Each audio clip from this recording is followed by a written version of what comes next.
The whole fact that you picked up, I picked up the London Bridge because of the connection that they're going to Arizona and the London Bridge there. But the whole falling down, yeah. And this is the film falling down. Yeah, exactly. There's no hints. I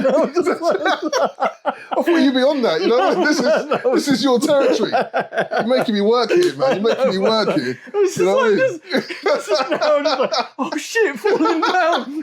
You watched it for 20 years. You know what I mean? This is like your world. And I'm finding these layers here, the subtext. You know what? Can I just say? Yeah, respect, man. I've done my homework, man. I was deep into it. I was deep into it. I thought, this I have to is step good. up my game here.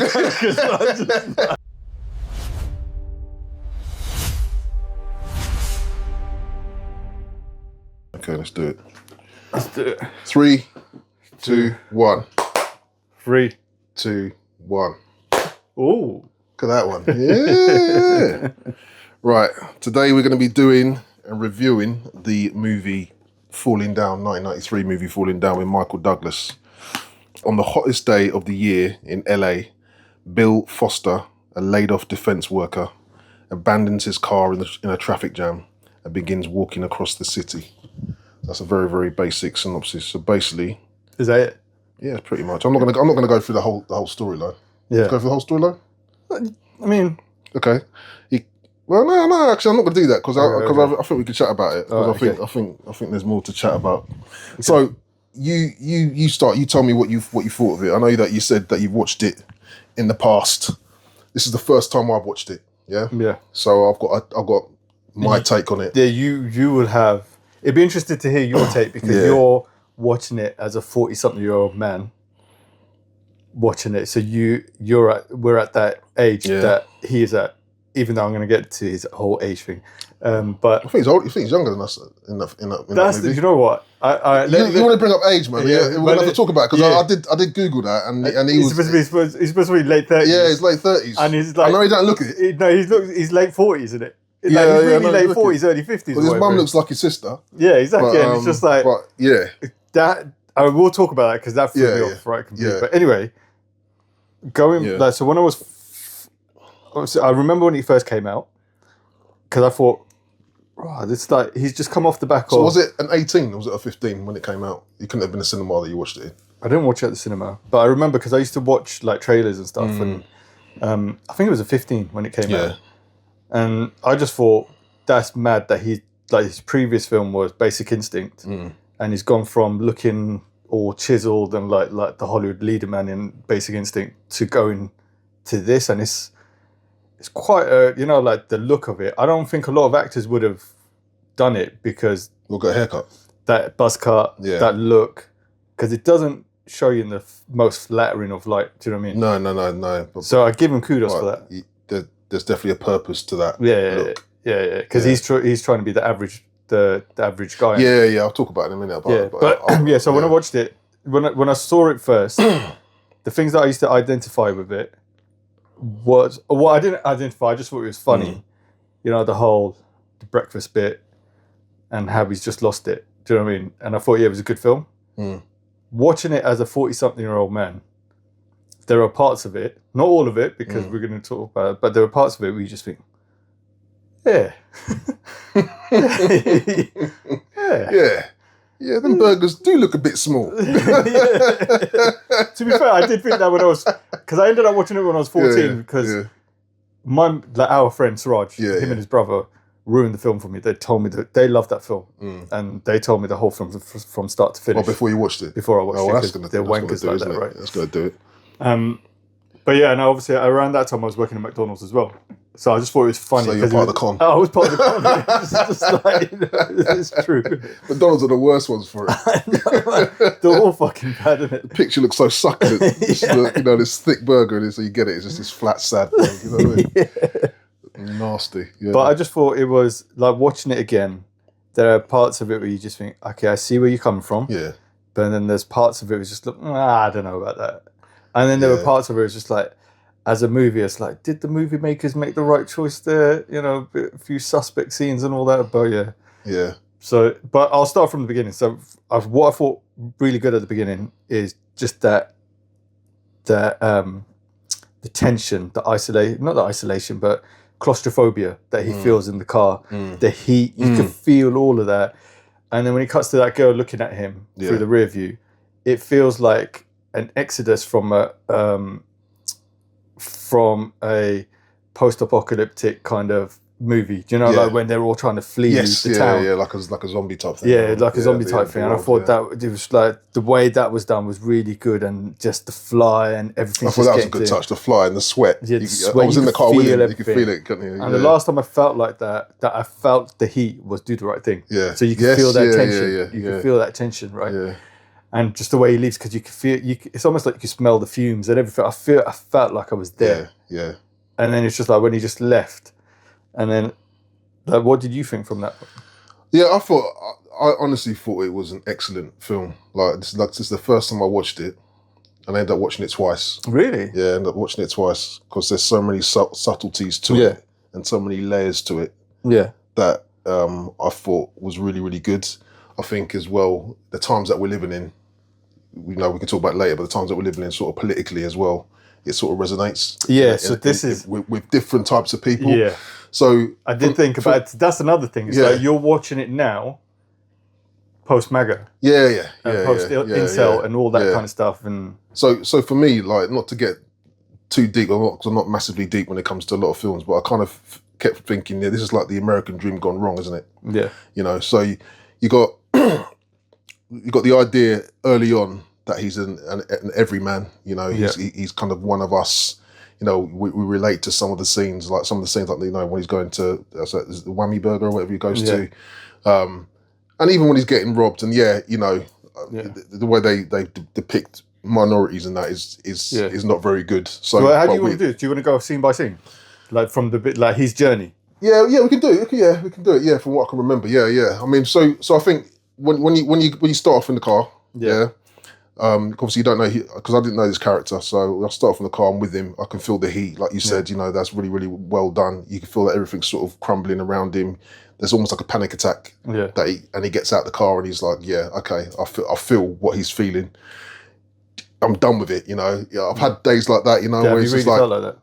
Or not to the point where I've left my car on the road, but the frustration where like everything seems to be going wrong. You just imagine that was his day, or that was his morning. Like everything has gone wrong, progressively gone wrong, to the point where the car's done. You got this traffic jam. It's all a complete waste of time. He has to come out the car. Yeah, and then as he's sort of obviously going on his journey, like his odyssey or whatever it is. It's almost like he's shedding these layers. Yeah. You know what I mean? And what I found was with it, like the American dream is you get what you deserve on merit. It's the idea. Everything comes to you if you work hard.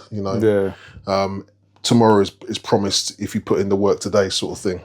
And you look at this guy and you think, over the course of the film, especially the first sort of half of the film, it's a complete lie for him. You know what I mean? I think, obviously we find out later on that he's actually lost his job. Yeah. He had a really proud job, he's defending America. It's one of the greatest things you can do is to defend your country or help to defend your country. And what did he get back for it? Absolutely nothing. But isn't that the American lie? That's what I'm saying. The dream is like it's smashed, isn't it? Yeah. That's how I was seeing it, like the lie. He goes to the store again, another lie. Basically, you got the guy hiking up the prices, trying to screw the everyman. You know what I mean? And he can't deal with that lie. We've all been there where you think, why is this so overpriced? You know what I mean? Obviously, I haven't smashed up the store and put the guy in a. But that's the thing. Going back from the like at the beginning. Yeah. You feel his frustration. It's almost like you're with him, and this is the thing where it keeps you on edge whether you're supposed to root for him or not. Yeah, no, do you know what I mean? Because it's like, yeah. So like it's like a yin and yang, because you're going from, I totally identify with him. We've all been in those traffic jams. We've all felt the claustrophobia, the heat, and everything. Everything's just getting to us, and everything like that, the anxiety and everything, the anger and all that kind of shit. And then you just leave, but you don't leave. But I mean, like you want to leave, and but then he goes into the shop and you feel his anger until he decides to smash it up. Until he decides to be borderline pretty much racist. Yeah. And then you're like, wait, am I supposed to be rooting for this guy? What the fuck's just happened there? Yeah. And then so now you're like, fuck. So they switch it. So every time you like, I could relate to him. It's just like switch. Yeah. But that's why I think it kind of works now, isn't it? In that political climate, isn't it? You know, and I think there's that thing about, you know, is it like, you know, a white guy feeling self-entitled, or is he actually more of an everyday man? I think it does flip in between the two, because there's that bit where a little bit later where you got which I think's quite clever. You got the black guy who's dressed exactly the same. Exactly the same. He's saying, well, economically viable sort of thing. And that for me, where it really did hit home, in the sense that he's going through a journey where he's starting to realise the lie. You know what I mean? Yeah. Right to the very last scene where he realises, actually, I'm the guy in the wrong, right? Everything's all falling apart. It's a lie.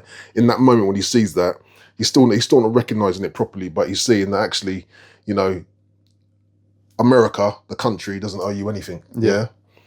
It can promise it to you all day long, but it doesn't owe you anything. It doesn't matter whether you're black, white, rich, you know, well, it doesn't matter if you're rich, but whether you're, you know, whatever circumstances you come from, if you don't have the money, if you're not economically viable, if you're not providing, if you're not contributing, then you're kind of tossed aside. You know what I mean? Yeah. And that's kind of the message is coming now. Now, I'm not saying that's how it is in truth. Yeah. But that's what I think the film's kind of really saying. It's like, in particular, it's more all about, of you are tossed aside. It's not even just because, like, they already make it clear that the working class and below are scum. Yeah. Do you know what I mean? Because you just see them as like not only just zombies, but vultures and shit like that. And especially when he's walking through Hispanic guys. But when he was walking through the park, and the way they frame it, it's just like these are just working class or you know, underclass, but then they're framed as like vultures and or junkies and shit like that. But he's the middle class, so the comment is about the lie of the middle class. Yeah, that we were taught, or they were taught in America from the 50s onwards. You work, you become middle class, you buy a house, you get married, you do all of this stuff, you pay the mortgage and everything. You live in the American dream until they don't need you to do that. Yeah, and they dash it. And also, you're talking about the 50s, like the whole dress. That's like a 50s look, isn't it? That is a 50s look. That's the look, isn't it? It's almost like that's the quintessential 50s. When it was great, you know, that exactly. Sort of idea when the middle class white man was king. You know, he carries a briefcase, which I thought was a really good take, where he holds onto this briefcase for the first sort of third of the movie. You're thinking, oh, okay, there must be something really important in that briefcase, but it's a lie. It's a lie. He's holding on to the lie basically because you know he's lost his job, and that's the thing. That's a good. You know what I'm saying? Though, these little things were coming to me. I was thinking, this is so layered. You know what I mean? I should have watched it twice. Yeah, and the guy from the army veteran who's homeless sort of thing. That's another lie, isn't it? Because he was pretending that he needs all this stuff, but it's a lie. And so when he chucks that briefcase at him and stuff, it's almost like he's starting to realise, he's peeling off the layers, so he's starting to realise the truth. See, I was thinking... his truth. For a second, I thought they were going to try and link the American lie to the veteran until they made it out that he's a liar himself. Because like the whole thing about American veterans around that time, they were post-Vietnam and they weren't being looked after and all that kind of shit. And it was just like they turned into junkies, like what happened with post-Iraq and all that. Yeah. And it was just like you're tossed to a side, like you've been sold a lie, go fight for your country, but once we're done with you, fuck off. Yeah. That's pretty much it. Yeah. And I thought that they were trying to link the two together, where it's like, okay, that's the American lie, the jobs is the American lie, and the fact that he worked for a defense company that was selling, that were making the bombs for this soldier to be using and all that, it's all a fucking lie. Yeah. But then they spun it on the head again. Yeah, but it's just so good because every single scene is just showing you the lies. You know what I mean? It's like even when he's in the Whammy Burger or whatever, and he's having this moment like trying to talk to everybody and ask him, like, put your hand up or whatever he says, you know. And the only person who puts their hand up was the kid. The kid. Because the kid has still got the innocence. You know what I mean? There's still a little bit of that innocence there, you know what I mean? And it's just like, even like, you know, the roadworks, it's just bullshit, isn't it? You don't need to be doing these roadworks, you know, but you're just doing it because you need to justify your budgets and you know, that just frustrates him. So all these things is frustrating. But then what I also like about the lie, and it's not even just the American lie, it's like the personal lie that, you know, he's saying to himself or saying to the world, I'm a good man, you know, I deserve more. Yeah, I have a family, you know, I want to see my family. Yeah. But then as you start to realise, no, you're the bad guy. Yeah. There's a reason why your family don't want to be with you. So, you know, when he gets, you know, the what's it called, the injunction or whatever what it is, to say that he can't see his wife and kids, it sort of makes out like he's been hard done by. You know, like it's all a scam. You know, they're trying to stop me from seeing my kids. But then you start to realise when you watch the video, the family video, he's always been he's horrible. Always, he's always been domestically violent. You know what I mean? In some way, and he's starting to realise that to the right. Because they at the beginning, like when the officer is asking his wife, what was her name, Beth? Beth, yeah. They're asking her like, so what happened? Did he hurt you? She says no. Did he do? So now you put. As a film, they're putting doubt in your head whether you should like the... But I thought that was interesting because one watching it now from a 2026 perspective, where we all know about domestic violence, we're all more educated on you don't have to be physically violent to your wife to be domestically violent. But in the 90s, I think they just made it like black and white. And also, just to say, the police were useless. Yeah, they were useless, but useless. But it was like they did that almost like as a way of throwing off the audience to say, okay, don't think you should be supporting her until the end when you see that, you know what, she was a victim. I didn't see it in that. Do you know what I mean? I see what you're saying, and I think if I was watching it back in the 90s, I would have agreed with you. Yeah, but only from experience and knowing I'm watching it from 2026, like domestic abuse. Like now it's like you don't have to be physically violent. There's a whole emotional controlling stuff. In the 90s, that's what I'm saying. Yeah. So in the 90s, I think they probably did it maybe in a little bit clumsy way, trying to say, you know, well, he didn't hit you, did he? You know, he didn't hit you, but and all this stuff. And you think, but as soon as I saw that, I think, the fact you got to the point where you got to court. I know, and the way this guy's carrying on. I started to see it there. I thought, this guy's got other things going on here. Because by that point we knew that he'd lost his job and all that stuff. But even then, it's almost like they're still trying to play the movie as like he may be hard done by, you know, because they still want you to us to go along with him throughout the movie. Innit? Yeah, I got what you're saying. I think. So it's like putting that doubt in. Well, there's that little sentence that she says, well, the judge decided to make an example of him. Yeah. So that's why they gave the order. So there's like a little hint to say, maybe the restraining order, maybe the judge was being a bit over the top, you know, because he wanted to make an example. So maybe he was hard done by. So the whole thing is like he's hard done by, but we're going to run with that. He's hard done by until you start seeing the videos to say no, he's not hard done by. Yeah. I think before that, because I've watched it from this lens, I thought, there's more to you than this, mate. You're not hard done by. You wouldn't have got that far if you were just having a bit of an argument. You know? Yeah, exactly. You're not a good character, but a good person, basically. But it was really, really clever the way the layers start to peel and peel and peel and peel, and even the line with Pendergrass, the cop. Yeah, you know, I think it was really, really good. Robert Duvall. He was excellent. He's really good. So natural, isn't he? Yeah, he was excellent. Because what I liked about the chaos versus the calm. So he's the calm to Michael Douglas's chaos, or you know, Foster's D-FENS' chaos. Yeah, and that's what I loved about it. And I just thought you could even relate them together because, like, what are we calling him, Billy? Or are we calling him D-FENS, or are we calling him Foster? D-FENS. D-FENS. All right. D-FENS. But, so like you got D-FENS has clearly got mental health issues. Right? That's clear. And Pendergrass's wife has got mental health issues. Yeah. Do you know? She doesn't come across well, does she? She does not come across well in that at all. So she escalates real quick. Yeah, and he's the calm, so he could see. Yeah. And he could make the kind of links and stuff. Yeah. Do you think they hint? I don't know if it was just me, but do you think they hint that she killed her kid? No. Because actually, shit. Yeah, because he says. Because you know she's all angry again. She was really pretty, and then I kind of made her have a kid, and she was never cut out to be a mum. And then she was 2 years old, and she died of infant death. But she was too old to be dying of infant death. And he's a cop, and I think, how can we investigate that? Fuck. And it's just let's sort of leave it there. You know what I mean? And then you see how she reacts. She's all angry and all that. And I think, did she kill it? Did she kill her kids? I never even put that. I never even thought of that. Man. You know what I'm saying? It's just like, you know. Yeah, I was just watching that thinking, let me watch that bit again. I think, I reckon she might have done her kid, you know. Because the way he was, you know, the way he was, it's almost like he kind of doesn't want to think that, doesn't want to go down that road. Yeah, but because he's such a nice guy. He's such a nice guy. And also he loves his wife, but actually there's more, you know, she's quite dark, isn't she? And all of his work colleagues know this. You know what I mean? They all know this. Like his wife is too much. But you know, I think there's that he just hit, which I think is clever because it's just, you know, you don't have to just like say Do you know, my mind is blown just now. Really? I didn't Watch it again, like I did not even think about that bit. He even says it. Yeah, because like, I know that bit, but I just thought it was like, yeah, he just says, she died, and he was just like, she just died suddenly in her death, and they just wrote it off as, infant death. But he questioned it, but he didn't want to go further. He said, but what? She's too big to, you know what I mean? So she could have. It's usually babies that die from that, not a 2-year-old.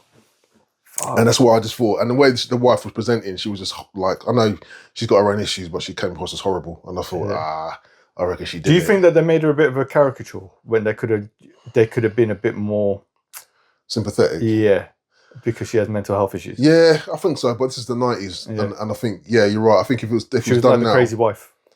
It reminds me of I remember seeing an interview or read an interview somewhere from which I think we got a review at some point. Basic Instinct. Yeah. And that, I forget her name now. Was it? He starred as the psycho, not Basic Instinct. Michael Douglas film.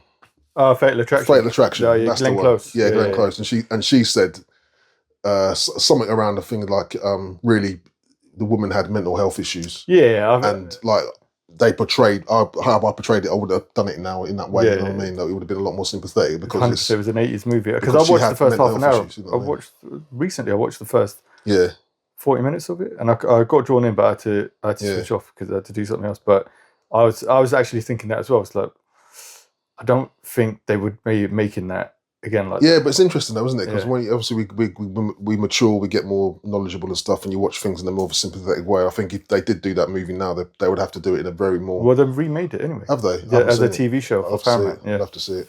I wondered if they'd done it in a more sympathetic way, really. Yeah. But because really he's the bad guy in that, but we can chat about that.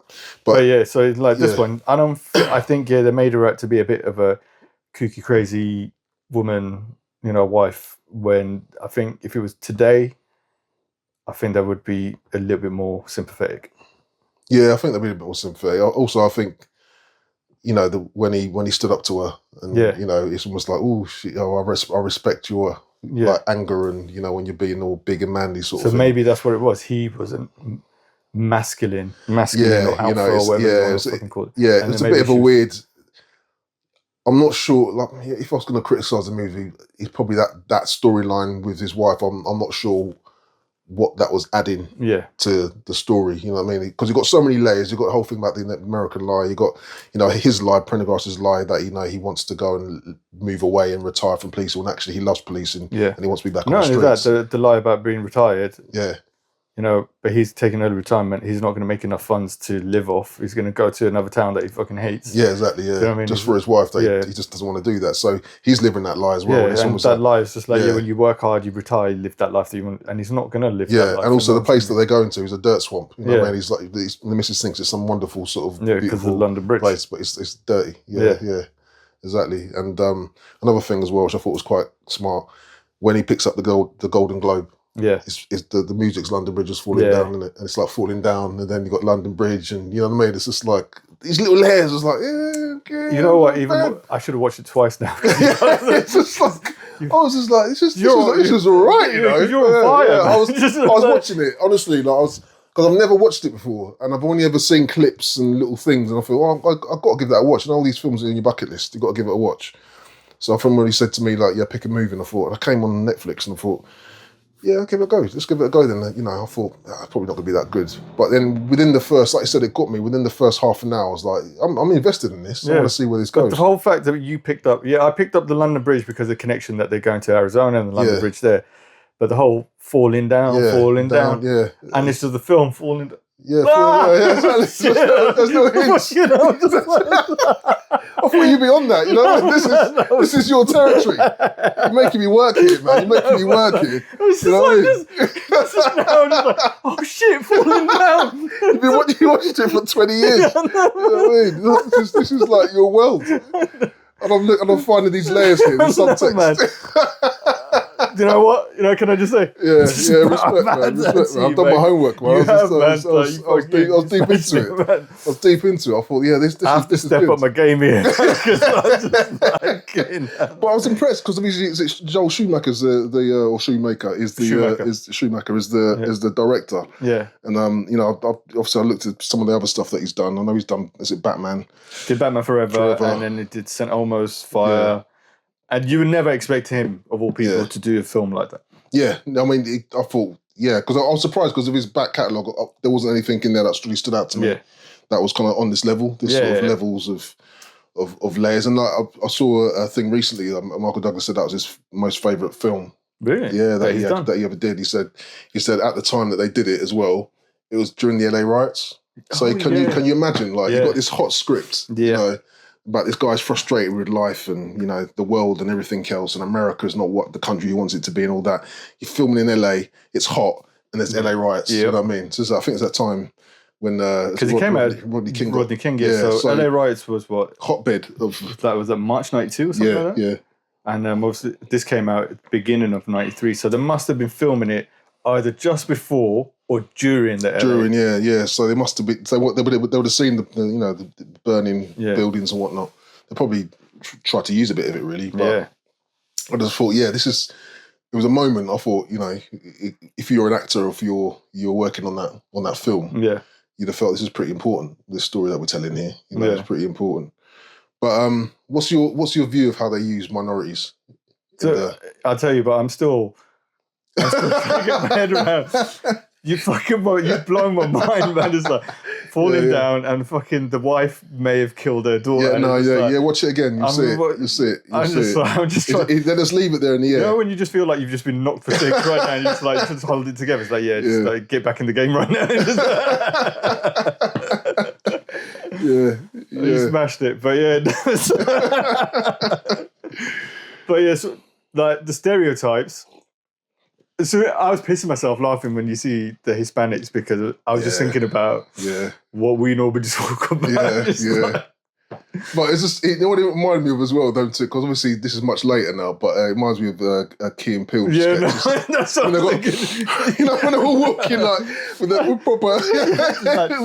proper, probably Holmes? Probably like educate that Juilliard. I know. It's just like, it's like the guy who plays the Korean guy. This guy, I've seen him in so many films and all that, and then it's like every film he has to put on an accent. He's American, isn't he? He's got American accent. Yeah. And every time, but then they obviously kind of like address it a little bit, where Pendergast says to the other cops, like, can you translate? He goes, mate, I'm Japanese, he's Korean.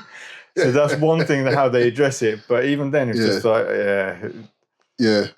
just do your best Korean accent. Do you know what I mean? And the Hispanic guys, fucking hell. Yeah, I know. And it's just, but the way they escalate it though, isn't it? Because, like, you know, okay, so you go and try and rob this guy, and you get beaten off with a baseball bat. And you go and get a massive bag of guns. Like, it's just one guy. It's just one guy. I found that a bit funny. Because, it's funny. So this is the thing.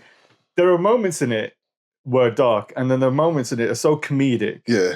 Like the shoot up. Obviously, there's two people that get shot. Next to They miss, don't they? They miss. They're shooting random people, and the way he just turns around from the phone box, like, what?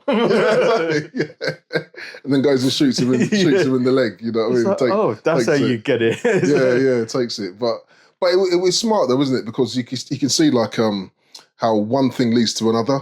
You know, so it's not like just a series of little events. It's like one. There's a consequence. You know what I mean? So when he goes to the store and beats up, smashes up the place with that baseball bat, he takes the baseball bat and then he hits the gang members. Ends up taking the knife, and then because then he uses that knife on the racist gun store owner, and now he's got all the gear. But that transition that you think as well, you know, the bit. So before he gets in surplus, you know, where he sees the other guy who looks exactly like him, it's like the black and white version. Yeah. And that's the switch that is in his head. It's that I was economically viable. I'm not economically viable. And then when he goes in surplus, the change happens to the dark side when he just changes everything into that whole gear, and it's just that I don't give a fuck anymore. Yeah, and it's really smart as well because like when he says to that man, "Why did you help me?" Because the cop comes in and you know, and obviously the guy now thinks, "Oh, you're just like me, you know, you're on a rampage." And that's when he started to sort of realize, no, I'm not. You know, I'm trying to hold on to the lie. You know, I'm a great American. You know, we have freedom of speech, and you know what I mean. I'm not. You know, in this mind, I'm not racist. I'm just angry about certain things. I'm angry about, you know, politics. I'm angry about how my country's been destroyed from the inside out. You know, and that is the same language that you hear everywhere now. Yeah. You know, Everywhere. in the right wing manosphere, whatever you want to call it. You know what I mean? It's I'm just not like, racist. I'm not racist, but they're taking our jobs. You know, and they're destroying our country.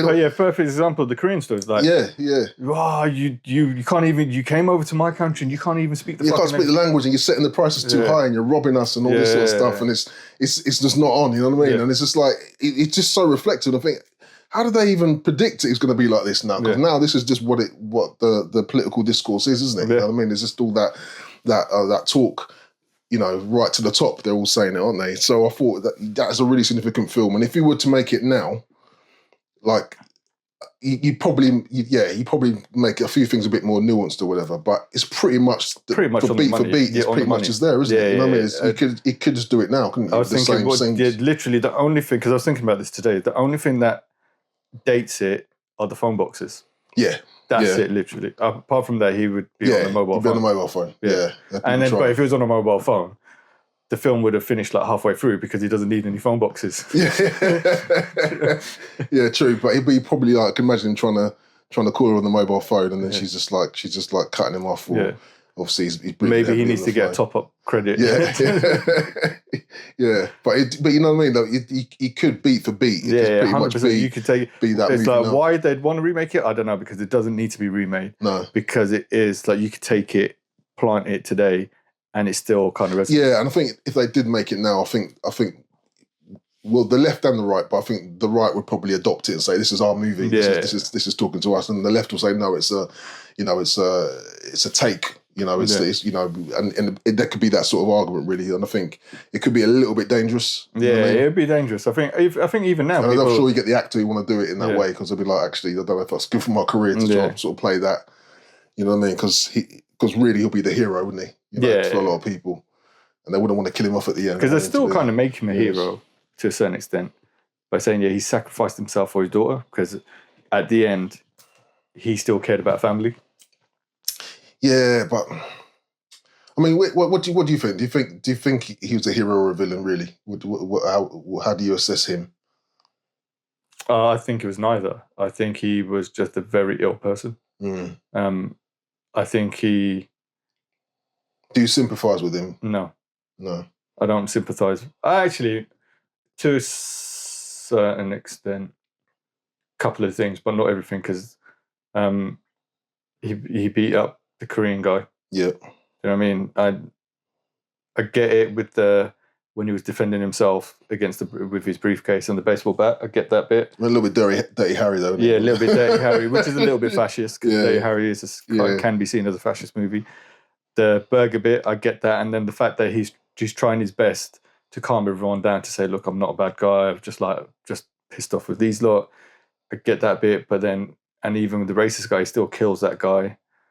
I mean, with the class war where he goes into the golf course and he causes that guy to have a heart attack. Yeah, causes him to have a heart attack. Yeah. I forgot about that scene. Yeah. I forgot about that scene. That was a good scene. That was a good scene with the class war. Yeah. Because it's like this big golf course, all this space, you know what I mean? And I get it. You know, I don't play golf, so, you know, I don't so much relate to it. But you had the guy he's a really angry businessman type of person saying, "Who's this guy walking in? This drifter guy walking into my space?" You know what I mean? And then he gets the gun out. You know, all of a sudden, this is how you get respect in America, when I get the big boy gun out. You know what I mean? So, and all of a sudden, like, he takes command of that space that was not entitled for him becomes his, because he got the big gun out. You know, it's like it's like America. This is what it is. You know what I mean? The lie. You know, if you want something, here's the land, take it. If you've got the biggest gun, you know what I mean? If you've got the biggest stick, it becomes yours, and everybody would now respect you. You know what I mean? And I thought it was smart. I just thought all these little bits. I thought, I like that. You know what I mean? Once again. Once again. But you know what I mean, though? Yeah. Well, now I do. All that space. Now I do. It's my space now. Fuck. You know, as soon as you pull the gun out, everything changes. Everything changes. You know, and now... And to a certain extent, it is like Western. Yeah. Especially towards the end, the way that Pendergast comes out from nowhere, as if he's a gunslinger. Yes, I did like that. I mean, I did think, there was a little moment I thought, where do you get the popcorn from? I imagine this little kid behind the thing, 16 while just carrying, like shaking, like, just give me some popcorn because I'm going to do a little thing here. Yeah. You know what I mean? I'm just going to try and make it look really cool. Yeah, just can't. But it's got a gun. No, give me the popcorn. Give me the popcorn. Yeah. So, but the way you did it, I thought, you're a cowboy. Yeah, and yeah, it was just yeah. like, this is good versus bad now. Yeah, yeah. And I thought that was clever.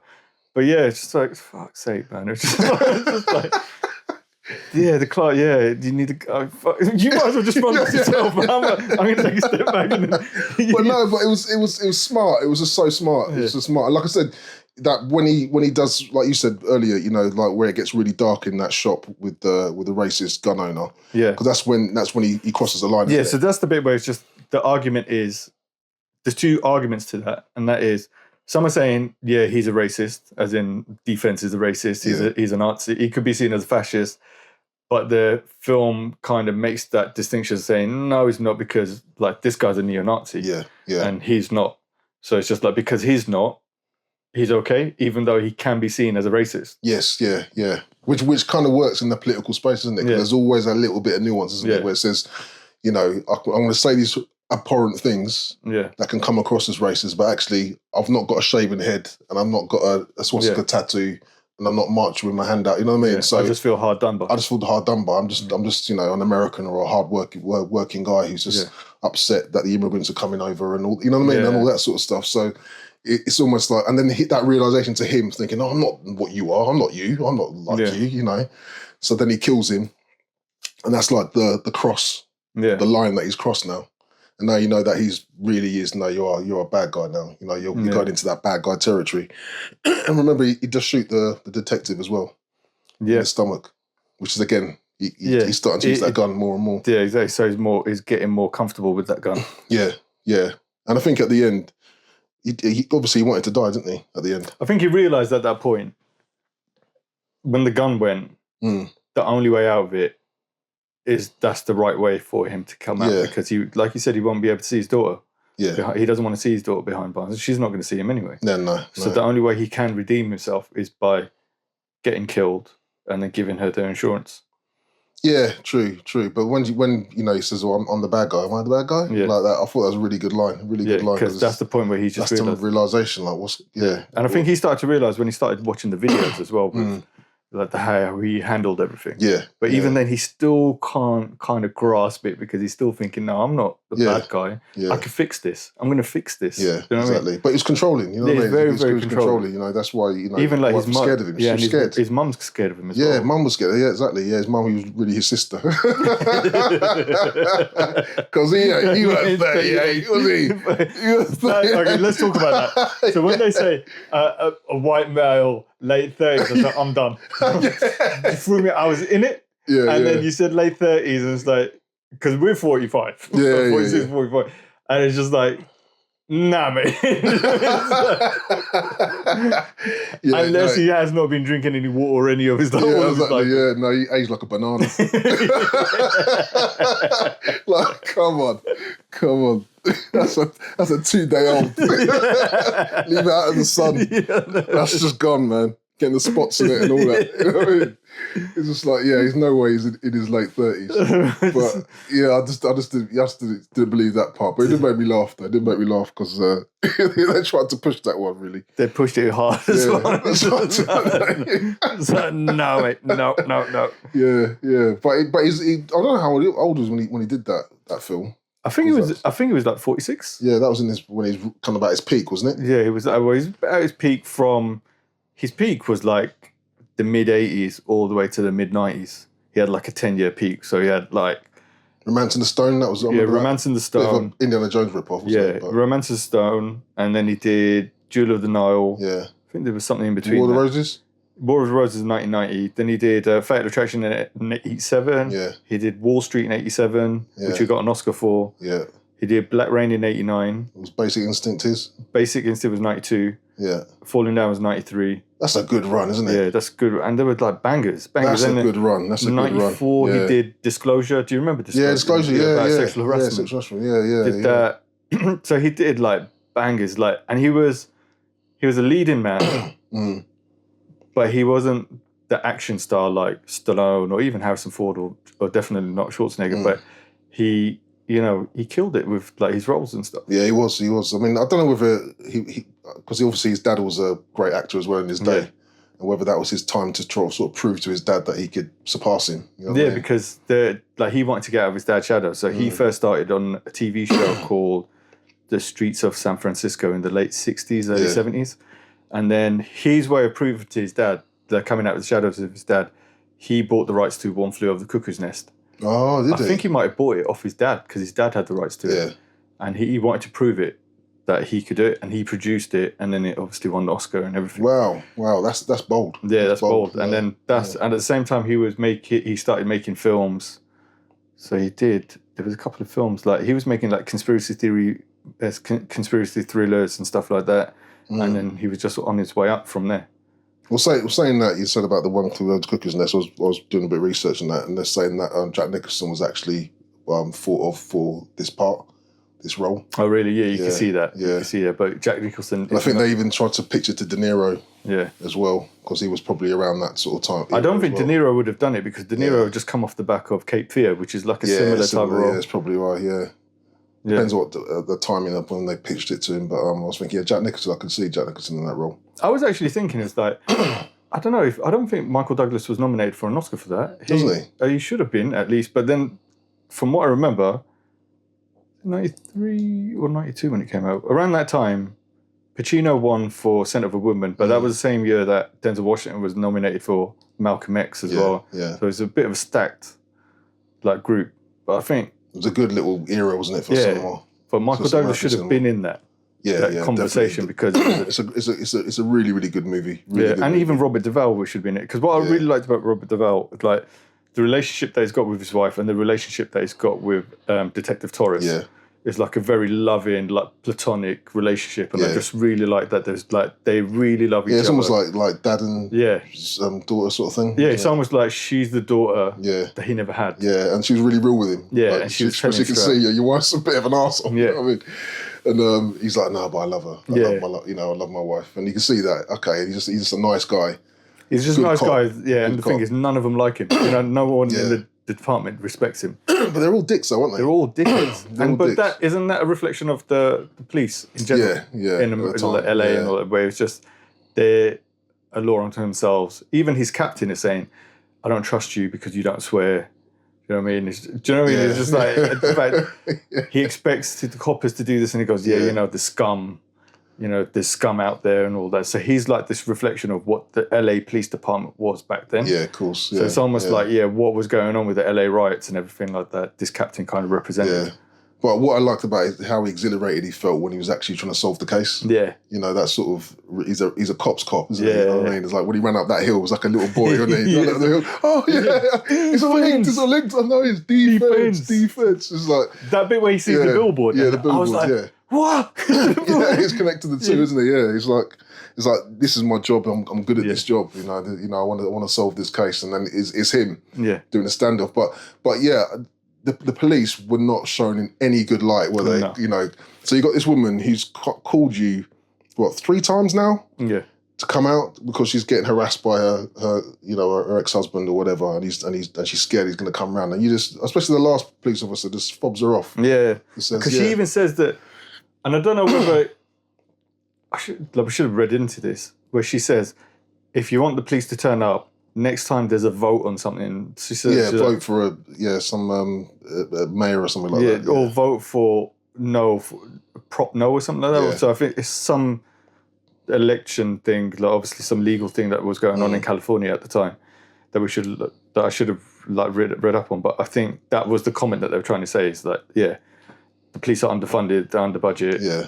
Don't waste their time unless you want more police on the street. Yeah. Vote for this. Yeah, political, isn't it? Yeah, it's all political. Yeah, but like I say, watching it from this lens, 2026, and knowing about sort of domestic violence and all that sort of stuff, I've seen so many cases, where that's how it starts. Harassment, stalking. I want to see my wife and kids. I want to come round, all that sort of stuff, and then it escalates to the inevitable, basically horrendous situation where wife and child sometimes are getting taken out. You know what I mean? It's so many cases like that. It's horrendous. So when I was watching, I was thinking, God, these police are terrible. Like, you know, she's telling you she needs help. Yeah. You're doing absolutely nothing about it. You know, and yeah. I mean, like you say, if it was made now with mobile phones, it could probably track his mobile phone. Yeah, exactly. It'd be done in 5 minutes. Yeah, but it still happens though. It still happens because, you know, you could ditch the phone and then sneak around the back and, you know, all that stuff. You know what I mean? So I thought it was a really good film. I think it could definitely be made now. But it shouldn't be. But it shouldn't be made now. I think it would be hijacked for different political reasons. And there was just, you can see it's a bit mass shooter vibe, isn't it? You know, I think, you know, I think even now people like will identify with him. I think people like incels, MAGA crew, MAGA lot. Do you know what I mean? I think they will identify with him, saying they're hard done by, and he represents them. Yeah. What they're going through, and I think the film did to a certain extent. But then, having said that, I was going to say they did a good job of not letting you decide whether he's a good guy or not. But then I was talking to, like, just before I come here, like, to record this, I was talking to Siraj about it because this is one of his favourite films. And then he was, like, just going off on one about how he loves the film, and he was saying, I felt so bad. I felt really bad when he died because he's the good guy and he just died. I was like, he's not the good guy. What? When was the last time he watched it? He watched it a few months ago. And he still thinks that? Yeah, he loves the film. I'm amazed. I'm amazed. Yeah. I'm amazed that he took... That's why he wanted to come on here and talk about it, but I said maybe we can do a part B at some point. I'm happy to talk about it again, but I'm amazed he found that take, that he's actually a good guy. And, you know... I'm amazed he found that take. I'm not sure how you can find that take when you get halfway through that movie. I think you decide whether he's a good guy or not based on your outlook on life. Yeah. Do you know what I mean? I think if you are angry and relate to the negative sides of him, you will relate to that. Yeah. Whereas, like, we're coming from, nah, mate, you fucking... Yeah, you got to take responsibility. You were racist. You did this. You have to take responsibility for your actions. Yeah. I can't relate to you like this. Yeah, but absolutely. I do think that there are people, it's like, depending on what your outlook is on life, you will then determine whether he's a good guy or not. Yeah, true. Which kind of says a lot about our friend Siraj. Because it's just like, we'll have to have a conversation. We'll have to get him on at some point. Yeah, and just ask him what his outlook on life is. Another little funny thing, but I was thinking, you know those missile guns? Yeah. How many 80s and 90s movies have we had with those missile guns? What happened to them? They just don't put them in movies no more, do they? Are they even real guns? Because, like, I've seen him like, Schwarzenegger's had a few of them.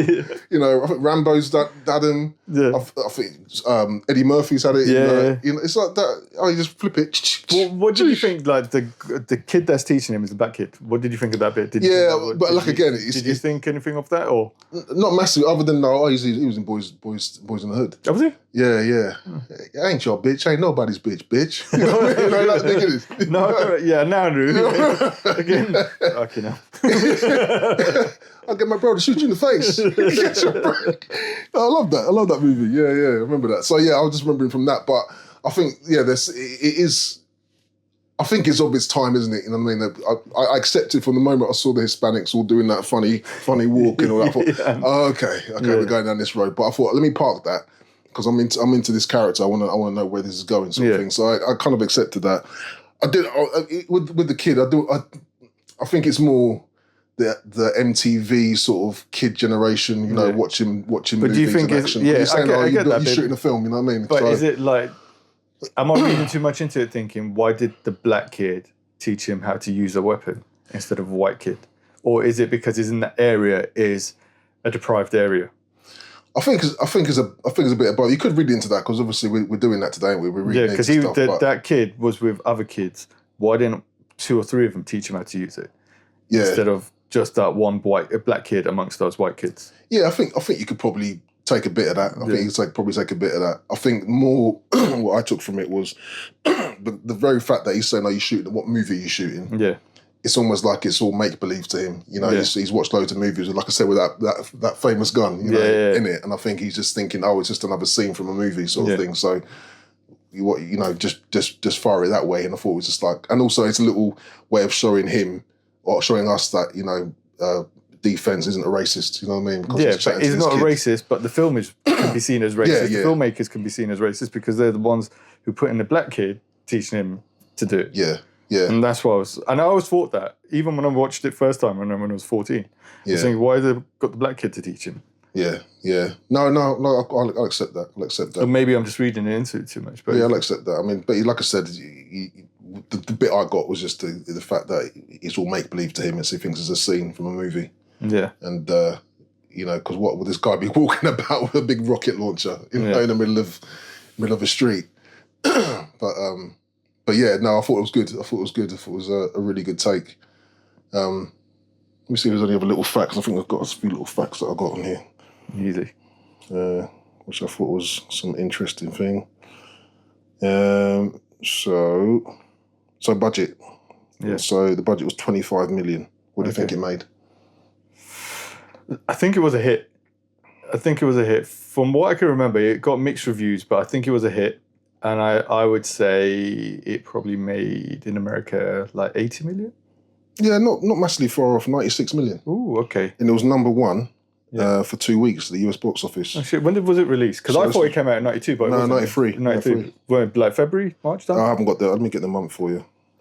But it was, because I'm interested myself, actually. Yeah, because I always thought it was 92, end of 92, but it wasn't. It was 93. But, yeah, I just thought it was like interesting, the fact that he's gone. It was a really interesting choice that he made from going from Basic Instinct to Falling Down. Yeah, because they're completely different films, aren't they? Completely different films. So that's why I give him respect for that. Because Basic Instinct was like, watched most of it the other day, and I thought it holds up, you know? Yeah, I mean, Basic Instinct? Yeah. Yeah. No, I need to see that again. I need to see that again because it's more like that's like more. We say that's like noir. Yeah, like so noir. You have to read. You have to see it as like a noir film. You have to if you take out the sex scenes, it's a good film like, with a noir twist to it and everything. Yeah. But yeah, I've just thought it was interesting that he's gone from that playing this leading man detective to this guy who's, you know, he's not the most good looking. Yeah, because flat. Yeah, made himself flat. Yeah, he's not flattering or anything like that. And I don't think a lot of Hollywood actors at that time would have done that. Yeah, no. Yeah, but that's proper acting, isn't it? That's a proper actor.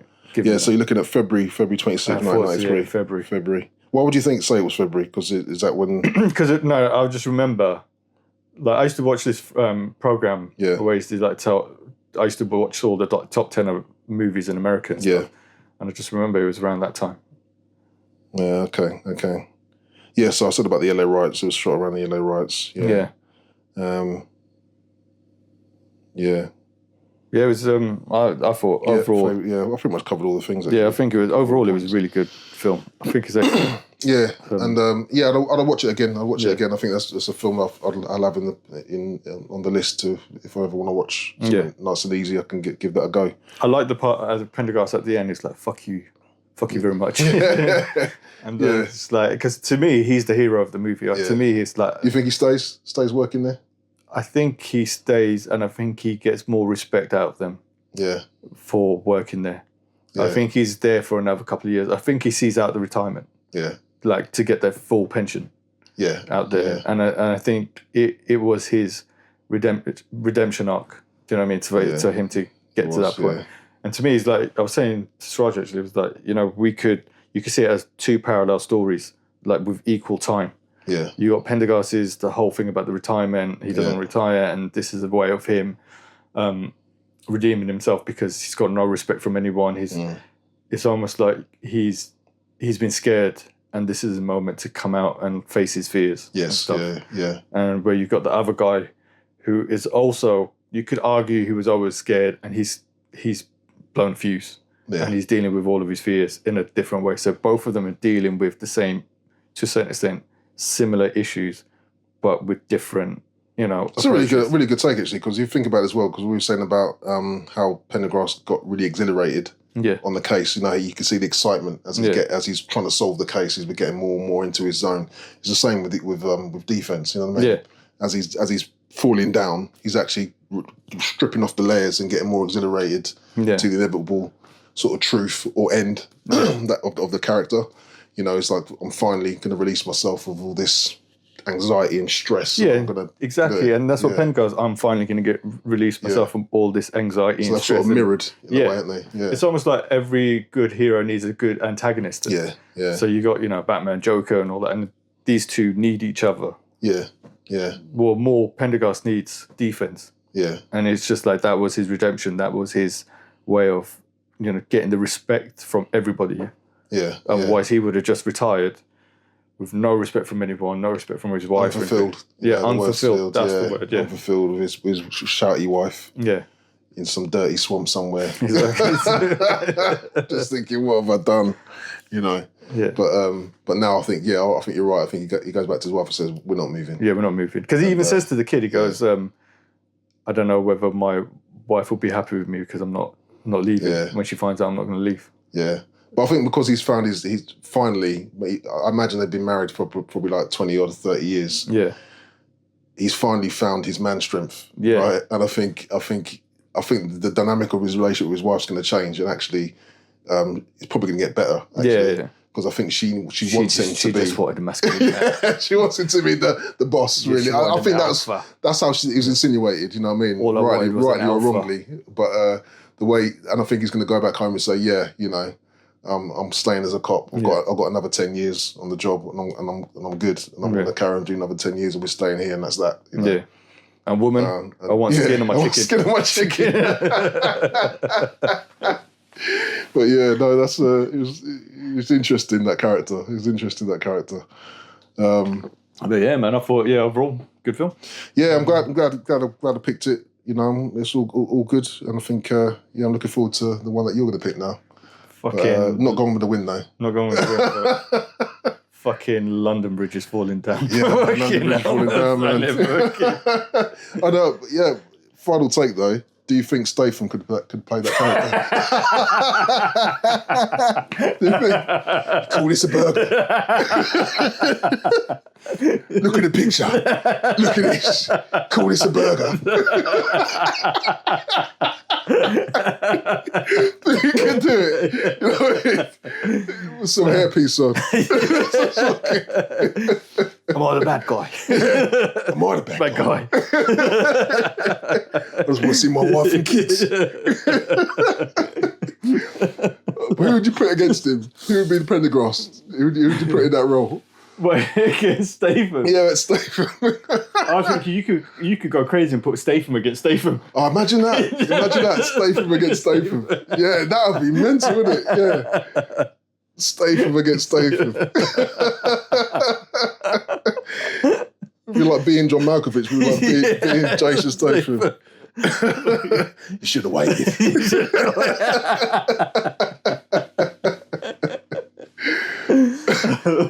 When I come home, I want skin of my chicken. Oh, mate. I'd watch it though. I'd watch it just to see it. Jason Statham is falling down. But they wouldn't call it falling down though, would they? They call it defense operator. So he used to work in an office until he lost his job. And the world crumbles around him. You shouldn't have fired me. There'll be some revenge for him, but he'll secretly be some kick-ass guy because you just can't have him kicking ass, can you?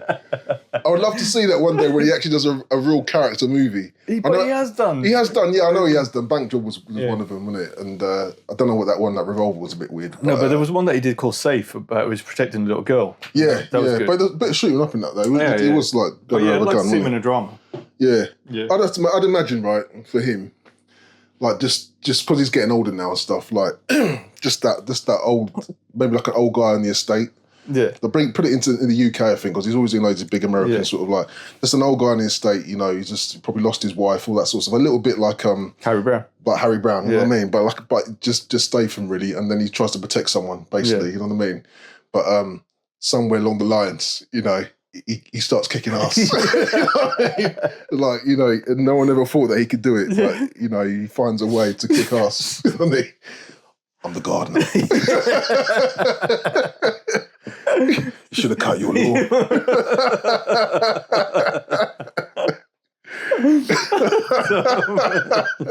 I'm done. Oh, I'd watch it though. I'd watch it. I'm done. Oh, we've got to do a weekend of watching Statham films, man, and actually try and find whether there's any differences in them. I watched the other day, The Working Man. That's just the same as The Beekeeper. I loved it though. It was good. It's funny. It's funny. Oh dear, Statham.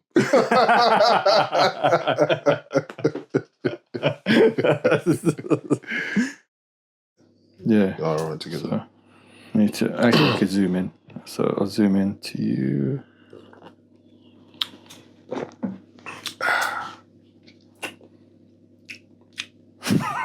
I can't do that now. You destroyed that now for me. You made it filthy. Absolute filth. I think I recorded it as well. So I'm going to put that on my stories as well.